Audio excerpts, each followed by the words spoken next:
Hey guys, welcome to another Awesome Dog Academy video. Recently, there has been a lot of confusion about the different definitions of service dogs, therapy dogs, and emotional support dogs.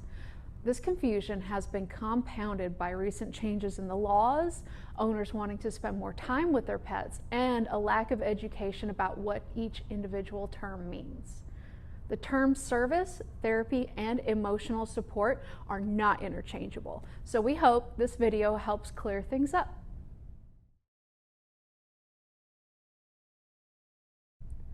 A service dog is defined by the Americans with Disabilities Act as a dog that is individually trained to do work or perform tasks for one person with a disability. There is no requirement for service dogs to be professionally trained, have specific documents, a vest, or even identification. But legitimate service dogs typically spend time, several months to years, working with an agency trainer to customize their skills to fit the needs of a specific individual. Training of a service dog through an accredited facility can cost $20,000 or more. There are many organizations that offer financial assistance or grants to those who qualify. Service dogs are highly trained to be seeing eye dogs, push or pull wheelchairs, hearing animals, calming to a person with post-traumatic stress disorder, or alerting to medical emergencies. They are also generally allowed to accompany their handler anywhere the handler is allowed to go, including on airplanes, buses, restaurants, and other public places. For airlines, service dog owners are now required to sign statements on federal forms verifying their dog's training, and if not well behaved, the dog can be sent to the cargo area.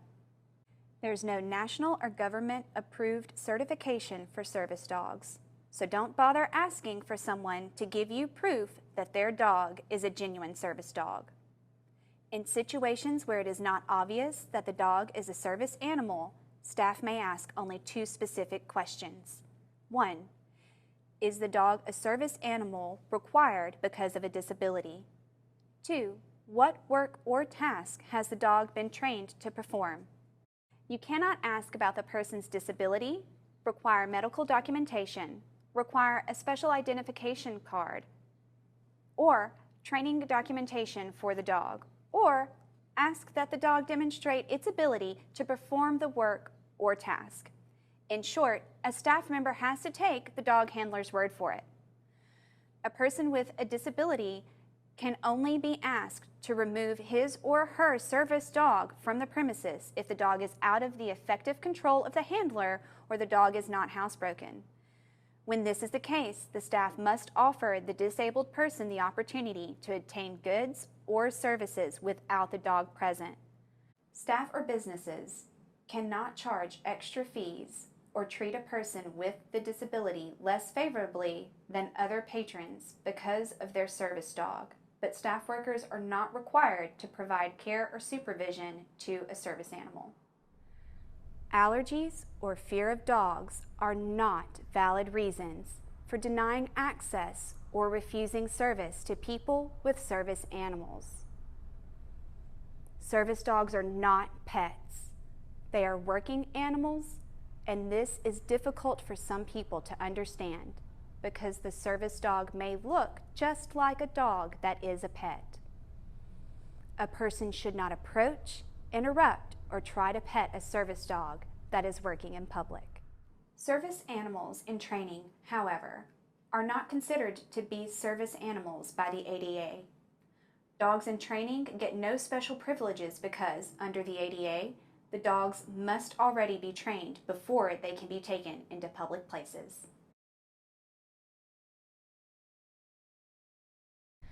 Another classification of dogs is the emotional support animal. This is the dog whose sole purpose is to provide comfort and emotional support to an individual. The ESA dog can be an untrained pet. An emotional support dog is not trained to perform a specific task like a service dog would be. Until recently, an ESA dog could accompany qualified passengers on an airline flight, but abuses of the privilege combined with the fact that these dogs have no training requirement have caused a change in the rules. To avoid the cost of transporting a pet, many passengers began fraudulently declaring their dogs as emotional support animals to avoid the fees of transporting a pet. Owners of emotional support dogs are to have been diagnosed by a doctor to be genuine, but a plethora of fraudulent certifications were available around the internet. Early in 2021, the Department of Transportation adopted new rules which now excludes emotional support dogs from traveling as service dogs would. The Fair Housing Act allows for emotional support dogs or other animals to be kept in housing where pets are otherwise restricted if the owner is diagnosed with an emotional disability and provides the necessary documents from a licensed mental health professional. Emotional support dogs are not allowed the same access to public places as a service dog would be afforded under the American with Disabilities Act.